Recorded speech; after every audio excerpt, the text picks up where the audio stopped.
तो मैं कैंडलस्टिक में बात कर रहा हूँ। इसको अगर हम सिंपल तरीके से यूज करने के लिए काम करें तो हमें सिंपली लाइन चार्ट में शिफ्ट हो जाना है और हमारा सारा का सारा काम हो जाएगा। पहले मैं आपको दिखाता हूँ कि ये काम कैसे करता है। याद रखिए, जितना ज्यादा हायर टाइम फ्रेम होगा उतना ज्यादा चीजें बेहतर काम करेंगी। अभी हम स्टोरी लाइन जो हमें पढ़ना है, this is my time frames story line, यहाँ पे हम कल बात करेंगे डे 3 में। लेकिन अभी के लिए समझिए कि जो भी आप कंट्रोल लेवल बनाएंगे वो हायर टाइम फ्रेम में हो तो ज्यादा बेहतर है। अब इसको यूज करके देखते हैं कि कैसे चलता है। चार्ट पे चलते हैं, किसी भी रैंडम चार्ट में खोल लेते हैं, लाइक जीबी AUD JPY खोल लेते हैं। मैं 4 our daily in sub level के ऊपर हूँ। अब देखो ये काम कैसे करता है। किसी अच्छी मार्केट में जाते हैं तो बिल्कुल ऊपर ऊपर जा रहा है। यहाँ पे चलते हैं, C=O। हमें ऐसी जगह ढूंढनी है जहाँ पे C=O हो। वो हमें कहाँ कहाँ मिलेगा, देखो एग्जाम्पल के तौर पे ट्रेंड बुलिश है तो हमेशा हमें हमेशा लॉन्ग ही देखना है। ट्रेंड अगर बेरिश है तो हमेशा शॉर्ट ही देखेंगे। लेकिन अगर हम उल्टा काम करने लग जाएं कि मेरा ट्रेंड बुलिश और मैं शॉर्ट मानना चाहता हूँ तो वहां पे लॉट साइज कम हो जाएंगे। ये मैं कल वाली चीज को के बारे में बता रहा हूँ। ये हर एक टाइम फ्रेम में काम करती है, छोटा हो या बड़ा हो। बस हमें करना क्या है, C=O पे काम करना है। मेरा मतलब क्या है, C=O। जैसे कि यहाँ पे इन वाली कैंडल्स को देखते हैं, ये ग्रीन और रेड दोनों साथ में बनी हुई हैं। इधर मैं बात करूं, इस पर होवर करूंगा तो आपको ऊपर एक चीज नजर आएगी, यहाँ पे लिखी हुई, ध्यान से देखना, क्लोजिंग ओपनिंग हाई सब कुछ लिखा हुआ है ना, HLCO। तो ये मुझे बता रहा है कि इसकी ओपनिंग कहाँ पर है, क्लोजिंग कहाँ पर है, हाई कहाँ तक है, लो कहाँ तक है, सारी की सारी चीजें मुझे बता रहा है। तो मुझे C=O देखना है। इस वाली ग्रीन वाली कैंडल का ओपनिंग यहाँ पर है और रेड वाली कैंडल का क्लोजिंग भी यहीं पर है। तो ये मेरे लिए एक बहुत ज्यादा इंपॉर्टेंट लेवल है जिसको मैं अपना कंट्रोल लेवल बोलूंगा सिंपली। जहां से मेरा मार्केट जब भी इस पर टैप करेगा तो मार्केट मूव देगा नीचे की तरफ जब ये टैप करेगा। इस तरह से बस आपको बनाना सिखा रहा हूँ। ये यूज कहाँ करना है, कैसे करना है, वो बात की बात है। ऐसे ही ऊपर नीचे हर जगह में सेम टू सेम काम करना है। चलो एक एग्जांपल देख लेते हैं इसका। गोल्ड के अंदर चलते हैं। देखिए, let's go in 4 hour time frame और 1 आवर टाइम फ्रेम, किसी पे भी।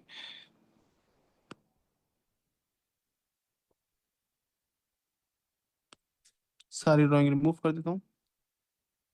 यहाँ देखिए, यहाँ मेरी ग्रीन वाली कैंडल और मेरी रेड वाली कैंडल दोनों की ओपनिंग एंड क्लोजिंग बराबर पे है। तो मैं यहाँ से एक लाइन खींचूंगा और इसको बोलूंगा this is my control level, जहां से मेरा मार्केट जब वापस से रिवर्स करते हुए ऊपर की तरफ आएगा उस यहाँ से रिजेक्शन ले लेगा। सिंपल। ये होते कंट्रोल लेवल जो हमें बहुत बड़ी ट्रेड्स बना के देते हैं। अब इसके अंदर हम बाकी चीजें भी ऐड करेंगे, क्लियरेंस लेवल हो गया, डोजी पावर हो गया, तो ये और ज्यादा इनहेंस हो जाएगा। अभी के लिए इतना समझिए कि कैसे काम करता है हमारा कंट्रोल लेवल। ओके, अब इसको ट्रिक करते हैं, क्योंकि ऐसे ढूंढना थोड़ा मुश्किल हो जाएगा कि आपके सामने यहाँ पे चार्ट पड़ा हुआ है और फिर आप यहाँ पे ढूंढ रहे हैं कि कहाँ पे C=O है, ये है वो है, थोड़ा सा कंफ्यूजन है।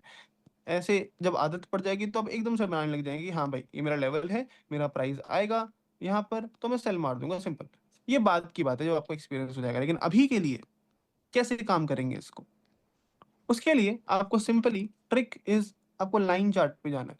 लाइन चार्ट पे जाने से आपको सारी की सारी चीजें क्लियर हो जाएंगी। क्यों? क्योंकि हमारा जो C=O है वो आपको दिखेगा in line chart in the form of A and in the form of V। अब याद रखिए, ये A एंड V शार्प होने चाहिए, शार्प। अगर कोई भी आपका C=O है तो वो आपको इस तरह से A नजर आएगा, वेरी शार्प A। वैसे ही अगर नीचे की तरफ C=O है तो वो आपको शार्प V नजर आएगा। और यहीं पर ही हमारे कंट्रोल लेवल निकल के आएंगे, सिंपल। अगर मैं इसको कैंडल की फॉर्म में बनाऊं तो कुछ ऐसा सा नजर आएगा कि आपकी कैंडल इस तरह से बनी हुई थी, ऐसे, और दूसरी वाली कैंडल भी ऐसे करके बनी हुई थी। सेम चीज जो आपको ए और वी शेप में नजर आ रही है। मैं दिखाता हूँ कैसे। जैसे कि हमने यहाँ पे मार्क करा है कि हमने C=O मार्क कर रखा है। अगर मैं इसको लाइन चार्ट में कन्वर्ट करूं इस तरह से तो आपको नजर आएगा कि हाँ ये शार्प ए था, इस तरह से। वैसे ही हमने दूसरा एक लेवल अब जस्ट अभी मार्क किया था यहाँ पे, तो आपको नजर आएगा हाँ ये शार्प ए था। उसी तरह शार्प वी भी ऐसे ही काम करते हैं। जैसे कि फॉर एग्जांपल ये मेरा एक शार्प वी है, दिख रहा है, एक शार्प वी। तो मैं सिंपली जब इस शार्प वी को एकदम बॉटम से एकदम लाइन ऐसे खींचूंगा, ऐसे बोलूंगा this is my control level, अगर आप कैंडल में जाएंगे तो कुछ नहीं, ये आपको नजर आएगा जहां पर मेरी बेरिश एंड बुलिश दोनों कैंडल का बॉडी इक्वल जगह पे है। सिंपल। और यहाँ से आपका प्राइस टैप करने के बाद हमेशा अग्रेसिव मूव देता ही देता है। अब इसको रिफाइन कैसे करना है, कैसे इस लेवल को और धीरे धीरे नीचे खिसकाएंगे, वो हम धीरे आगे आगे पढ़ेंगे, अभी नहीं। समझ आया? तो शार्प ए और शार्प बी बहुत ज्यादा इंपॉर्टेंट है, ये जब मैं आपको बैक टेस्टिंग करके दिखाऊंगा तो और ज्यादा आपको मजा आने लग जाएगा। जैसे एग्जांपल यहाँ पे चलते हैं लाइन चार्ट के अंदर। यहाँ पे देखो थोड़ी बहुत कंफ्यूजन है कि यार यहाँ पर भी एक छोटा सा है, यहाँ पे भी टेढ़ा मेढ़ा है, यहाँ पे भी शार्प ए नहीं है बहुत टेढ़ा सा ए है, यहाँ पर दो हैं, क्या करूं? जब भी ऐसी नॉइज आ जाए तो क्या करना है, हमेशा टाइम फ्रेम को थोड़ा बड़ा कर लेना है। इसलिए मैंने आपको बताया था कि हमेशा बड़े टाइम फ्रेम की चीजें बहुत अच्छे से काम करती हैं। जैसे कि अभी भी कंफ्यूजन है, अभी भी कंफ्यूजन है इस तरह से चलेगा। समझ आया? अब यहाँ पर मुझे ए नजर आ रहा है पर वो शार्प नहीं है, थोड़ा टेढ़ा सा है, लेकिन स्टिल ये चीजें काम करती है क्योंकि इस पे प्राइस टैप होने के बाद हमेशा रिजेक्शन लेता है, हमेशा रिजेक्शन लेता है इस तरह से। लेकिन डिपेंड करता है कि वही सारी की सारी चीजें कि कौन सा टाइम फ्रेम है। अब इसको रिफाइन करना है तो ये इधर, जब मैं छोटे टाइम फ्रेम में गया तो अब एक्चुअली वो थोड़ा सा ऊपर खिसक जाएगा, तो मुझे यहाँ से रिजेक्शन मिलनी चाहिए। लेकिन अगर ये रिजेक्शन नहीं देता तो क्या होता है, तब हमारा एक कॉन्सेप्ट आता है इसके अंदर, फ्रेश एंड अनफ्रेश लेवल का।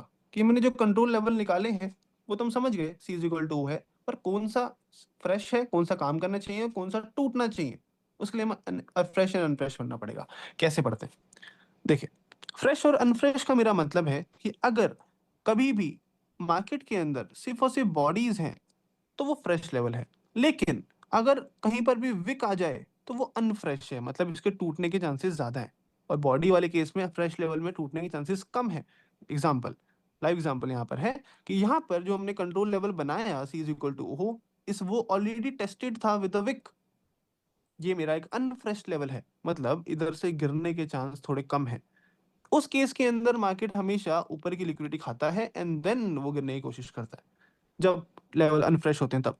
लेकिन अगर फ्रेश होते हैं, अगर ये विक नहीं होती तो मार्केट इधर तक जाता भी नहीं, वो डायरेक्ट यहीं से गिर जाता।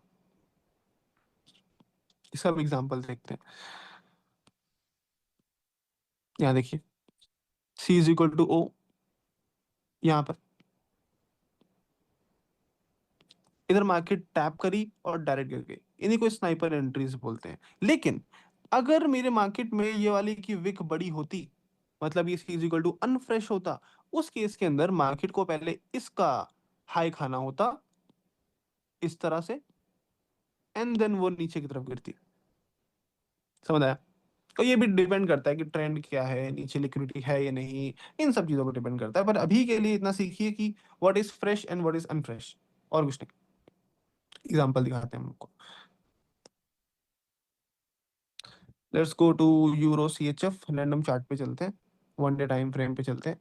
अब यहाँ पर अगर आप ढूंढने जाएंगे सी इज इक्वल टू ओ, तो आपको यहाँ पे नजर आएगा, देखो यहाँ पे ये रहा, C is equal to O, this is my clearance level. अगर मैं आपको लाइन चार्ट में दिखाऊंगा तो आपको दिखेगा हाँ ये शार्प छोटा सा वी बन रहा है, पर प्राइस को यहाँ से उड़ना चाहिए, पर प्राइस ने उसको थोड़ा सा तोड़ दिया। वो इसलिए तोड़ा क्योंकि ये लेवल मेरा अनफ्रेश था। कैसे पता चला अनफ्रेश था? Because of this wick. अगर विक नहीं होती तो डायरेक्ट मेरा प्राइस यहीं से उड़ जाता। उस केस के अंदर मार्केट नीचे वाले लेवल्स को ज्यादा रिस्पेक्ट देता है जो फ्रेश लेवल है, अनफ्रेश नहीं। फ्रेश लेवल कौन सा है? This is my fresh level, इस तरह से। कुछ चीज समझ आ रही है? What is A, what is V, यही सी इज इक्वल टू वो है जो लाइन चार्ट में ए और वी शेप में नजर आते हैं। अब आगे कॉन्सेप्ट में बढ़ते हैं।